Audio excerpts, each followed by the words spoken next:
በስመ አብ ወወልድ ወመንፈስ ቅዱስ አሃዱ አምላክ አሜን። በእውነተኛ ሃይማኖት ያመነውን ምእመን የገሃነም ደጆች አይችሉትም። የገሃነም ደጆች የተባሉት ሁሉ ሊፈትኑት ሊጥሉት አይችሉም። ሊያንገዳግዱት ይችሉ ይሆናል። የፈተና ዘመን የፈተና ዓለም ነውና ምናልባትም ሊጥሉት ይችላሉ። ግን እንደ ጣሉት አይቀርም። በንስሐ ይነሳል። ሊያቆስሉት ይችሉ ይሆናል። ነገር ግን በንስሐ ይድናል፣ ቁስሉም ይጠግጋል። ይህንን በነጻች በጎላች በተረዳች በአንዲቷ ኦርቶዶክሳዊት ተዋህዶ ቤተክርስቲያናችን እምነት ስርዓትና ትውፊት ወደ እናንተ እርሱ አምላካችን በረዳን መልኩ እያዘጋጀን የምናደርስላችሁን ማህደረ ተዋህዶ መንፈሳዊ የዩቲዩብ አገልግሎታችንን የምታደምጡ የምትከታተሉ ሁሉ ከምንም ነገር በላይ ሰላም እግዚአብሔር ከሁላችን ጋር እንዲሆንልን እየተመኘን ነው።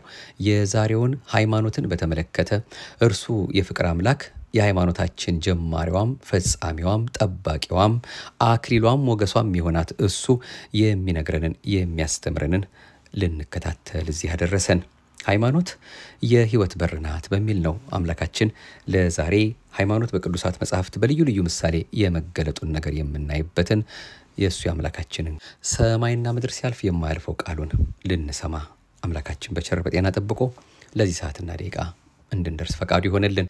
ምሕረቱን አብዝቶ እኛ ከማናቀው እርሱ ከሚያቀው ሰይጣን ከሸመቀው ከተለያየ ፈተና ጠብቆ ለዚች ሰከንድና ለዚች ደቂቃ እንድንደርስ የሱ የአምላካችን የተቀደሰ ፈቃዱ ሆኖልናልና ከምንም ነገር በላይ ለሱ የሚገባው ምስጋና ስለሆነ ክብርና ምስጋና ለገናና ስሙ ለአምላካችን ይሁንልን እያል እንደ ሁል ጊዜውም እንደምን ጊዜውም ማመስገንን የመሰለ ሀብት የለምና በሁሉ ነገራችን በጊዜውም ያለ ጊዜውም እሱን ማመስገን ስለሚገባን አምላካችን አሁንም እድሜውን ስላበደረን ይችን ሰዓት ባርኮ ቀድሶ በዚህ መልኩ የሱን ቃል እንድንሰማ የቸርነቱን ሥራ ስላበዛልን ገናና ስሙ አሁንም የከበረ የተመሰገነ ይሁንልን ብለን ነው እንግዲህ መርሃ ግብራችን የምንጀምረው። ርርተ ህሊና ርርተ ልቦናም ጸሎት ልመናዋ አልተለየንምና ቃል ኪዳኗ ከክፉ ጠብቆናል በበረከትም አኖሮናልና ስደተኛዋ እመቤትም ስሟ የከበረ የተመሰገነ ይሁን። ሃይማኖት በቅዱሳት መጻሕፍት በልዩ ልዩ መንገድ ስለመገለጧ እስከ ዛሬ ድረስ በስፋት ምግበ ነፍስ መሆኗን የደግ ሥራ ሁሉ መሰረት መሆኗን የህይወት መንገድ የማዕዘን ድንጋይ የዘላለም ህይወት የጥበብ ምንጭ መሆኗን አምላካችን እንደፈቀደ ሲያስተምረን ቆይቷል። ለዛሬ ደግሞ የህይወት በር ናት የሚለውን እንዲህ እንከታተላለን። ወደ ሞት የሚያስገቡ በሮች ሞልተዋል። በእነዚያ በሮች ከገባን ሁል ጊዜ ሞት ይጠብቀናል። ደግሞ ወደ ህይወት የሚያስገባ በር አለ። ወደ ዘላለም ህይወት ወደ መንግሥተ ሰማያት የሚያስገባ በር ሃይማኖት ነው። መድህን ጌታ እኔ የበጎች በር ነኝ አለ። ዮሐንስ ወንጌል ምዕራፍ 10 ቁጥር 7 በጎቼ ወደ ለመለመ ሳር ወደ ጥሩ ውሃ ለመሰማራት ከፈለጉ በእውነተኛው በር በእኔ መግባት አለባቸው አለ። ማመን አለባቸው ሲል ነው። መግባት መውጣት ማለት በእርሱ ማመን ነው። እንደ አምላክነቱ ላመኑበት በጎቹ ኢየሱስ ክርስቶስ የህይወት በር ነው። በእርሱ ሲገቡ በእርሱ ሲያምኑ እርሱን ሲያመልኩ የለመለመ ሳር ጥሩ ውሃ ያገኛሉ። ይህስ ምንድነው ቢሉ ስጋው ደሙ ነው። ቅዱስ ስጋውን ክቡር ደሙን ያገኛሉ። ቃለ እግዚአብሔር በረከተ ስጋ በረከተ ነፍስ ሀብተ መንፈስ ቅዱስ ያገኛሉ። በእርሱ የሚያምኑ በእርሱ በርነት የሚገቡ በመጨረሻ ሊፈርድ ሲመጣ ንዑ ብሩካኑ ላዌ የአባቴ ብሩካን ወደ እኔ ኑ ብሎ ዓለም ሳይፈጠር ወደ ተዘጋጀላችሁ ወደ ዘላለም ህይወት ግቡ ይላቸዋል። ስለዚህ ሃይማኖት የህይወት በር ነው። ማቴዎስ ምዕራፍ 23 እንደዚሁ የሞት በሮችም አሉ። እነዚህን በሮች ጌታችን የገሃነም ደጆች ይላቸዋል። ወደ ገሃነመ እሳት ወደ ዘላለም ሞት የሚያስገቡ ናቸው። አንድ ወይም ሁለትም አይደሉም፣ 10 15ም አይደሉም፣ እልፍ አእላፋት የብዙ ናቸው እንጂ ወደ ሞት ያስገባሉ። በዚያ ላይ ሰፊ ናቸው። ለሚያያቸው እውነተኛ መንገድ እውነተኛ በር ይመስላሉ። ተከፍተው ኑ ግቡ እያሉ እንዲገቡላቸው ይጋብዛሉ። በስጋ ውበታቸው ለሚያያቸው ይማርካሉ። ተታለን በገባን ጊዜ ወዲያው ተንፈራግጠን ተጣጥረን ዋኝተን ልንወጣ ወደማንችልበት ወደ ጥልቅ ገደል ውስጥ ነው የሚያስገቡን። ለመግባት በጣም ቀላል ነው፣ ለመውጣት ግን ከባድ ነው። የኃጢአቱን አይነቱን ተመልከቱ። ሌብነቱ፣ በሐሰት መመስከሩ፣ ነፍስ መግደሉ፣ መዘሞቱ፣ መዋሸቱ ስንቱ ይነገራል። ደግሞ የክደትና የኑፋቄ አይነትም በስቷል። እውነተኛ ሃይማኖት መስለው የሚያሳስቱትን ስንቱን ስማቸውን እንጠራለን። መጽሐፍ ቅዱስን እንኳን ይዘው የሚያታልሉ በሺዎች የሚቆጠሩ አሉ። ከዚያ ውጭ ደግሞ እንደየሀገሩ፣ እንደየባህሉ፣ እንደየህዝቡ፣ እንደየቋንቋው ስንትና ስንት ክደት አለ። እነኚህ ሁሉ ወደ ገሃነም የሚያስገቡ የገሃነም ደጆች ናቸው። ሰውን ለመቀበል ተከፍተው የሚጠብቁ፣ ወደ እነርሱ የሚገባውን በሰፊው ተከፍተው የሚጠብቁ ናቸው። ለዚህም ነው ክብር ምስጋና ይግባውና ጌታችን መድኃኒታችን ኢየሱስ ክርስቶስ የገሃነም ደጆች ያላቸው። እኔም እልሃለሁ አንተ ጴጥሮስ ነህ፣ በዚህችም ዓለት ላይ ቤተክርስቲያኔን እሰራለሁ፣ የገሃነም ደጆችም አይችሏትም። የማቴዎስ ወንጌል ምዕራፍ 16 ቁጥር 18። ዓለት የተባለችው ሃይማኖት ናት። አንድም ዓለት የተባሉት በዚች ሃይማኖት ያመኑ ኦርቶዶክሳውያን ምዕመናን ቤተክርስቲያን ናቸው። አንተ በመሰከርካት በዚች በቀናች ሃይማኖት ያመኑትን ምዕመናን የገሃነም ደጆች አይችሏቸውም ብሏል። በእውነተኛ ሃይማኖት ያመነውን ምዕመን የገሃነም ደጆች አይችሉትም። የገሃነም ደጆች የተባሉት ሁሉ ሊፈትኑት ሊጥሉት አይችሉም። ሊያንገዳግዱት ይችሉ ይሆናል። የፈተና ዘመን የፈተና ዓለም ነውና ምናልባትም ሊጥሉት ይችላሉ። ግን እንደ ጣሉት አይቀርም፣ በንስሐ ይነሳል። ሊያቆስሉት ይችሉ ይሆናል። ነገር ግን በንስሐ ይድናል፣ ቁስሉም ይጠግጋል። ሊያሳምሙት ይችላሉ፣ በንስሐ ይድናል።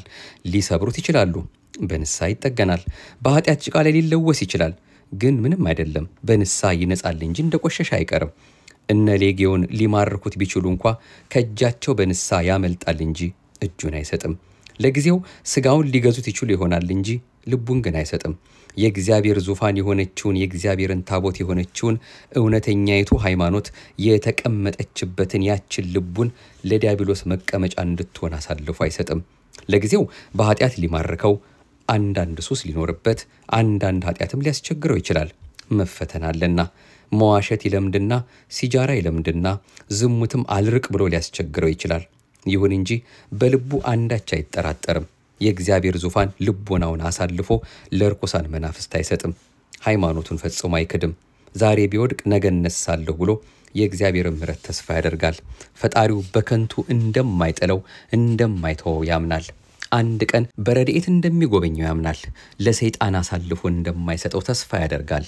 ፈጣሪ አንድ ቀን በንስሐ አጥቦ ቀድሶ ለስጋው ደሙ ያበቃኛል ይላል። በኃጢአት ውስጥ ሆኖ እንኳ ኢየሱስ ክርስቶስ አንድ ቀን ነፃ ያወጣኛል ይላል። ለምን ያሉ እንደሆነ የሰው ልጅ የጠፋውን ለማዳን መጥቷልና የሚለውን የእግዚአብሔርን ቃል ወይም የእግዚአብሔር ቃል የማይሻር ዘላለማዊ እንደሆነ ስለሚያምን ነው። ማቴዎስ 18። እንዲህ አይነቱ ሰው እግዚአብሔር መልአኩን ልኮ ከምርኮ ያወጣዋል። ያንን ተስፋ ያደረገኝን ሰው ሂድና ከተያዘበት ኃጢአት ቀንበር ሰብረህ ነፃ አውጣልኝ ይለዋል። እግዚአብሔር ቸር አምላክ እንደመሆኑ እሱ የሚወደውን መልአክ ጻድቅ ሰማዕት ወይም እናቱ ንጽሕት ቅድስት ድንግል ማርያም ልኮ ይገላግለዋል። ፈያታዊ ዘየማንን በቀኙ የተሰቀለውን ሽፍታ በሞቱ ሰዓት ያዳነው የፈወሰው ንስሐውን ተቀብሎ ለገነት ለመንግሥተ ሰማያት ያበቃው አምላክ በኃጢአት ተማርከን እንኳ ብንወድቅ ልባችን ተስፋ አይቁረጥ እንጂ በመጨረሻይቱ ሰዓት ለንስሐ ሞት ያበቃናል። እግዚአብሔርን አንጠራጠር፣ ልባችንን ለሰይጣን አንስጥ። በእግዚአብሔር ዙፋን ላይ ዲያብሎስ እንዲቀመጥበት አንፍቀድለት። እግዚአብሔር በእኛ ውስጥ አደራ ያስቀመጠውን ታላቁን ሀብተ ሃይማኖት አናስነጥቅ። የምግባር ነገርማ ሁልጊዜ ሲሞላ ሲጎድል ነው። ምግባር እንደ ጽጌረዳ ነው ይባል የለ። በየቤታችን የአበባ ተክሎችን እናሳድጋለን። አንድ ሰሞን ፈካ ብሎ እናየዋለን። እኛም ቆርጠን በአበባ ማስቀመጫ አድርገን ሳሎን ላይ ጉብ እናደርገዋለን፣ ወይም ስዕለ ማርያም ፊት እናስቀምጠዋለን። ለቤተ ክርስቲያን በስጦታ እናመጣለን፣ ደስ ይለናል። ያ ጽጌረዳ ግን የአበባ ተክል እንዲያ እንዳማረበት አይቆይም። አንድ ቀን አገልግሎ ርግፍ ይላል። በአፍንጫችን ያስጠጋነውን፣ በደረታችን ላይ የሰካነውን፣ በመኖሪያ ቤታችን ሳሎን ያስቀመጥነውን ያንን ጽጌረዳ አሁን ሲረግፍ በመጥረጊያ ጠርገን እሳት ውስጥ እንጨምረዋለን፣ ወይም ቆሻሻ ማጠራቀሚያ ውስጥ እንጨምረዋለን። ነገር ግን የተከልነውን የአበባ ተክል የረገፈውን አበባ እንጂ ግንዱን አንቆርጠውም። ምክንያቱም ነገ እንደሚያብብ ስለምናውቅ ግንዱን አንቆርጠውም። አሁንም እኛ በልባችን ውስጥ እግዚአብሔር የተከለውን የሃይማኖት ግንድ ካልቆረጥን የአበባ ምግባር ሁልጊዜ ያብባል፣ አንዳንዴ ደግሞ ይረግፋል። ተስፋ ካልቆረጥን ግን እስከ መጨረሻ እንዳበበ ይኖራል። እኛ ሁላችን በጎ ሥራ ሰርተን በምግባር የምናብብበት ጊዜ አለ። ዳግመኛም ከበጎ ሥራ ተለይተን የምንደርቅበት ጊዜ ይኖራል። መጨረሻ ግን ሃይማኖታችን ይዘን ከተገኘን በንስሐ እንነሳለን። ፈጣሪያችን አምላካችን መድኃኒታችን ኢየሱስ ክርስቶስ የቸርነቱን ሥራ ይስራልን። በቀናች በጸናች በጎላች በተረዳች በተዋህዶ ሃይማኖታችን እስከ መጨረሻው ሕቅታ ድረስ ያጽናን፣ አሜን ይላል። እንግዲህ ለዛሬ ሃይማኖትን በተመለከተ ቅዱሳት መጻሕፍት ሃይማኖት የሕይወት በር መሆኗን የሚናገሩበትን ይህንኑ ከብዙ በጥቂቱ ለማየት የወደድ ነው። አምላካዊ ምስጢር ናት የሚለው ደግሞ ሌላው ቀጣዩ ከዚሁ ከዛሬው መልእክታችን ጋር አክለን የምንከታተለው ነው። ሃይማኖት አሁን እንዳየነው ማለት ነው የሕይወት በር ናት እንዳልነው ሁሉ ምስጢርም እንደሆነች ደግሞ ቅዱሳት መጻሕፍት የሚነግሩንን እንዲህ ለመከታተል ደግሞ እንሞክር።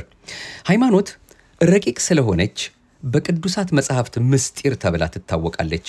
ራሱ የሚስጥረ ሃይማኖት ትምህርት በቤተ ክርስቲያን ሲሰጥ በአንድ ጊዜ ተጠቅልሎ አይሰጥም። ምክንያቱም ሰው የሃይማኖትን ምስጢር በቅጽበት ጠንቅቆ ለመማር ስለማይችል ነው።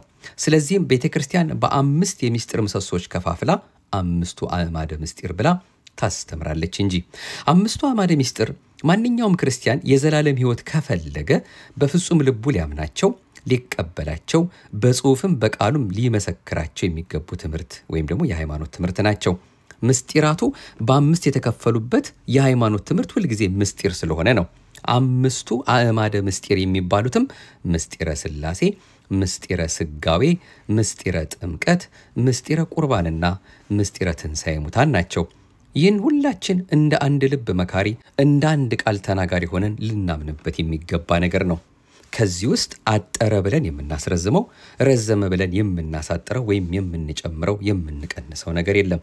አባቶቻችን ሐዋርያት እንዳመኑት እንዳስተማሩት የእነርሱን ትምህርት ተቀብለን ሳንጨምር ሳንቀንስ ማመን መቀበል መመስከር ይገባል።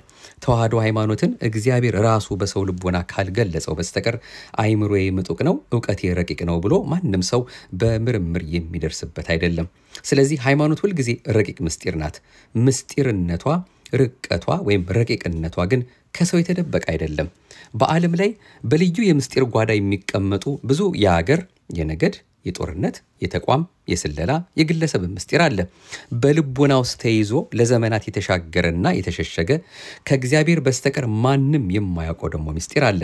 እንዲህ ያለው ምስጢርነቱ ለሰው ባለመናገር ከሰው ጆሮ በመደበቅ ብቻ ነው። ለምሳሌ እኔ የግሌን ምስጢር የምለው አውጥቼ ባለመናገር ብቻዬን እስከያዝኩት ድረስ ብቻ ነው። ከተናገርኩት ግን ምስጢር መሆኑ ይቀራል። የነገስታትም ሆነ የሀገር ምስጢርም እንደዚሁ ነው። የተዋህዶ ሃይማኖት ምስጢርነቷ ግን እንዲህ አይደለም፣ ለየት ይላል። ለየት የሚያደርገው ምንድን ነው ቢሉ እየተነገረም እየተሰበከም መምህራን ዕለት ዕለት እያስተማሩት እስከ ታላላቅ የመንፈሳዊ ተቋም ድረስ ትምህርቱ እየተሰጠም ቅሉ ምስጢር መሆኑ ነው። ይህ ነው እግዚአብሔርን ድንቅ የሚያሰኘው። መጽሐፉ በእጃችን ውስጥ አለ፣ ትምህርቱ በእጃችን አለ፣ መምህራን ባጠገባችን አሉ። ሁሉም በእጃችን በደጃችን ነው። ነገር ግን ሃይማኖትን ጠንቅቀን ልናውቅ ልንጠነቀቅ ከዚህ በኋላ አግኝቼዋለሁ መካሪ አስተማሪ ያስፈልገኝም ልንል አንችልም።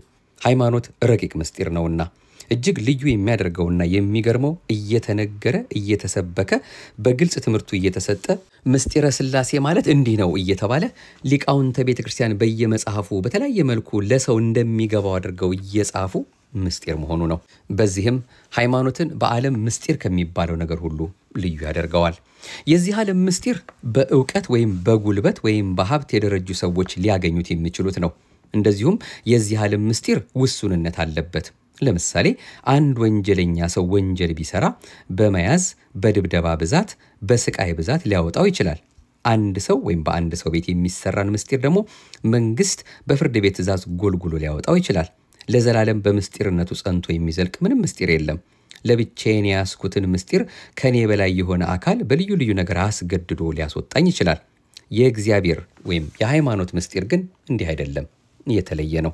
ሃይማኖት ምስጢር ከሆነች እንግዲያውስ የምትገለጸው ለማን ነው ተብሎ ቢጠየቅ በዚህች ዓለም ደንቆሮ ለሚባሉት፣ በዚህ ዓለም ዕውቀት፣ በዚህ ዓለም ሀብት፣ በዚህ ዓለም ጉልበት ድሃ ለሚባሉት የምትረዳ ናት።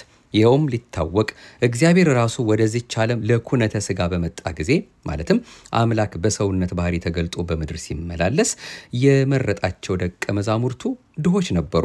ሐዋርያት በጉልበት በሀብት በዚህ ዓለም ባለው ዕውቀት ድሆች ናቸው። በስልጣንም ቢሆን ምንም ነገር የሌላቸው ልብደ ሰሪ፣ አሳ ወጋሪ፣ መረብ የሚያዘጋጁና አሳ የሚያጠምዱ የራሳቸውን ቋንቋ እንኳ አከናውኖ መናገር የማይችሉ እስከዚህ ድረስ የዕውቀት ድሆች ነበሩ። ይሁን እንጂ እግዚአብሔር አምላክ የሃይማኖትን ምስጢር የገለጠው ለእነርሱ ነው። የመጽሐፍትን ምስጢር የነቢያትን ትንቢትም እናውቃለን፣ በሀብት ድርጅተናል የሚሉ በስጋዊውም በመንፈሳዊውም ዓለም ብዙ ሰዎች ነበሩ። ለእነርሱ ግን አልተገለጠላቸውም። በአጠቃላይ ሃይማኖት የፍጡር ሕሊና መርምሮ የማይፈጽማት የማይደርስባት ስለሆነች ምስጢር ትባላለች። ሃይማኖት በግልጽ ይሰበካል፣ በአደባባይ ይነገራል። ነገር ግን ሁልጊዜ ምስጢሩ ስውር ነው። ይህንንም በቅዱሳት መጽሐፍት ምስክርነት እናረጋግጣለን። በዚያን ጊዜ ይላል የማቴዎስ ወንጌል ምዕራፍ 11፣ በዚያን ጊዜ ጌታችን ኢየሱስ መልሶ እንዲህ አለ፣ አባት ሆይ የሰማይና የምድር ጌታ ይህን ከጥበበኞች ካስተዋዮች ሰውረህ ለሕፃናት ስለገለጥክላቸው አመሰግንሃለሁ። ይህን የተናገረው ስግው ቃል መድኃኔዓለም የዓለም መድኃኒት ኢየሱስ ክርስቶስ ነው። ከሦስቱ አካል አንዱ አካል እኛን ለማዳን ሰው ሆኖ በተገለጠ ጊዜ የጠራቸው የመረጣቸው ሐዋርያት አምነውታል። የተነገረውን ትንቢት፣ የተቆጠረውን ሱባኤ፣ የተመሰለውን ምሳሌ እናውቀዋለን የሚሉ ጸሐፍት ፈሪሳውያን ግን ክደውታል፣ አላመኑትም። ሐዋርያት በህብረተሰቡ ዘንድ የተናቁ፣ ከእውቀት እውቀት፣ ከጉልበት ጉልበት፣ ከሀብት ሀብት፣ ከስልጣን ስልጣን የሌላቸው ኑ ተከተሉኝ ያላቸውን ቃል ብቻ ሰምተው አምላክ ወልድ አምላክ የባህሪ አምላክ መሆኑን አምነው የተከተሉ ናቸው። ስለዚህ መድኃኔዓለም ኢየሱስ ክርስቶስ የሰማይና ምድር ጌታ ንጉሠ ሰማይ ወምድር እግዚ ሰማይ ወምድር አባቴ ሆይ አባቱ ነውና አመሰግንሃለሁ አለ። የማመሰግንህም ይህን ምስጢር ለሕፃናት ስለገለጥክላቸው ነው አለ።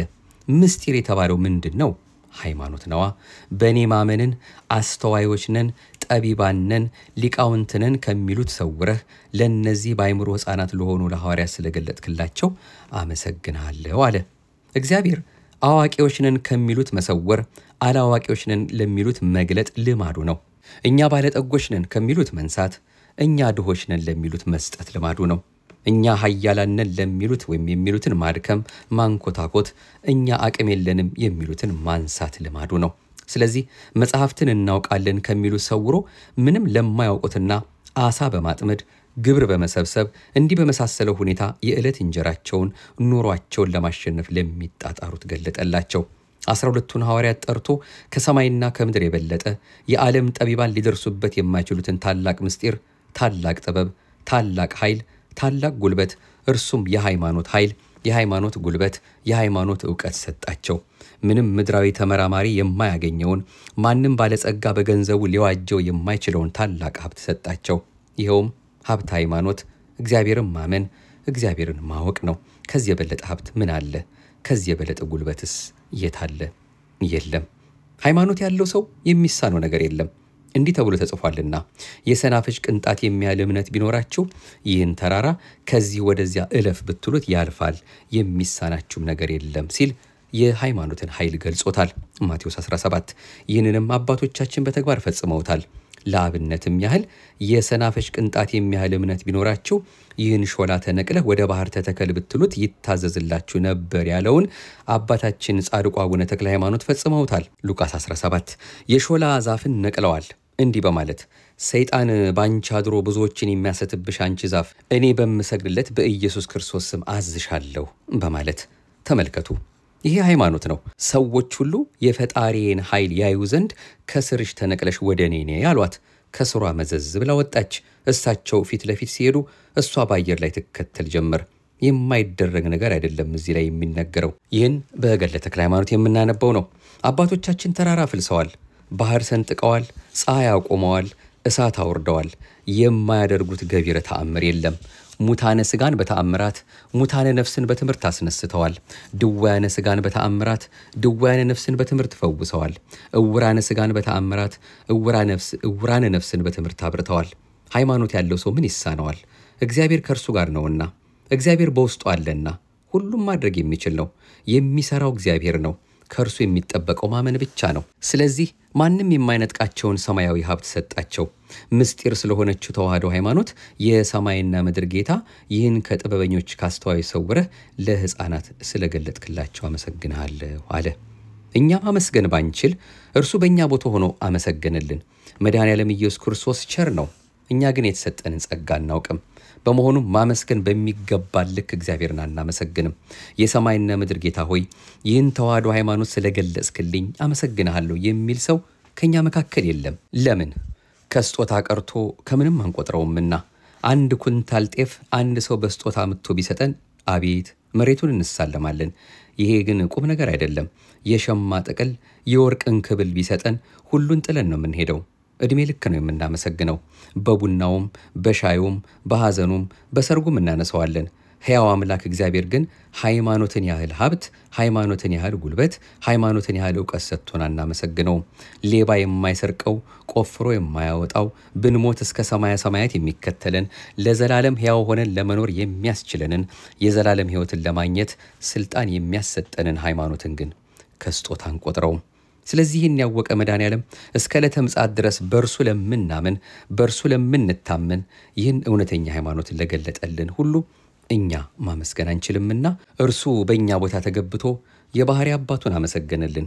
እኛ እናመስግን ብንል እንኳ ኢየሱስ ክርስቶስ እንዳመሰገነ ማመስገን አንችልም። እንኳን ኢየሱስ ክርስቶስ ቅዱሳን እንደሚያመሰግኑት እንኳ ማመስገን አንችልም። መጀመሪያ ሐዋርያት እንኳ በሰማይና በምድር ጌታ የተሰጣቸውን ጸጋ አላወቁም ነበር። ጸጋ መንፈስ ቅዱስ ከታደላቸው በኋላ ነው ያወቁት እንጂ በፊትማ ብዙ አያውቁም። የተሰጣቸውን ጸጋ አላስተዋሉም ነበር።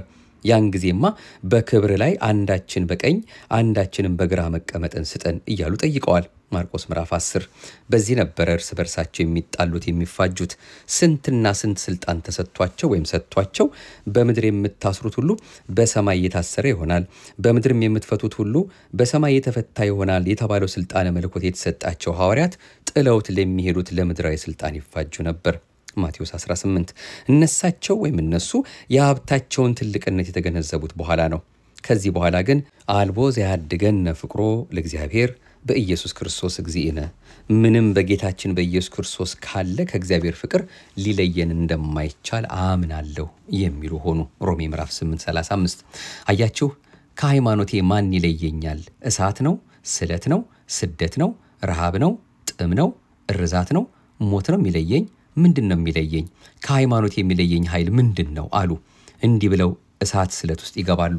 ጀርባቸውን በበትር ተደብድበው ሲወጡ የንጉስ ማለፊያ ወይም ማዕድ እንደተጋበዘ ሰው ደስ እያላቸው ይወጡ ነበር። በስሙ ይጠሉ ዘንድ ተገብቷቸዋልና ደስታ፣ ሽልማት፣ ኒሻን እንደተሸለመ ሰው ደስ ብሏቸው ይወጡ ነበር። ጀርባቸው ደም በደም ሆኖ ጽህማቸው ተነጭቶ በዱላ ተደብድበው ሲወጡ ይደሰቱ ነበር። እኛ ከዚህ ማዕረግ ገና አልደረስንም። ስለዚህ መድኃኒታችን አባት ሆይ የሰማይና ምድር ጌታ ይህን ከጥበበኞችና ካስተዋዮች ሰውረህ ለሕፃናት ስለገለጥክላቸው አመሰግንሃለሁ አለ። ይህን ምስጢር የገለጠልን ስጋዊ ደማዊ መምህር በጉባኤ ቆሞ የሚያስተምር አስተማሪ አይደለም። ለሐዋርያት የገለጠ አምላክ ለእኛም ገልጦልናል። መምህራን በመሳሪያነት ሊያስተምሩ ይችላሉ። በልብ ውስጥ የሚያሳድር የሚዘራውን የወንጌል ቃል እግዚአብሔር በልብ ማሳ እንዲበቅልና አንዱን ቅንጣት 30፣ 60፣ 100 ያማረ ፍሬ እንዲያፈራ የሚያደርግ እግዚአብሔር ነው። የገበሬ ሥራ እርሻውን አርሶ ዘር መዝራት ብቻ ነው። ገበሬ እግዚአብሔር ያበቅልልኛል ብሎ እግዚአብሔርን አምኖ በሃይማኖት ዘሩን ይዘራልና በሃይማኖት የተዘራውን እንዲበቅልና ፍሬ እንዲያፈራ የሚያደርግ ግን እግዚአብሔር ነው።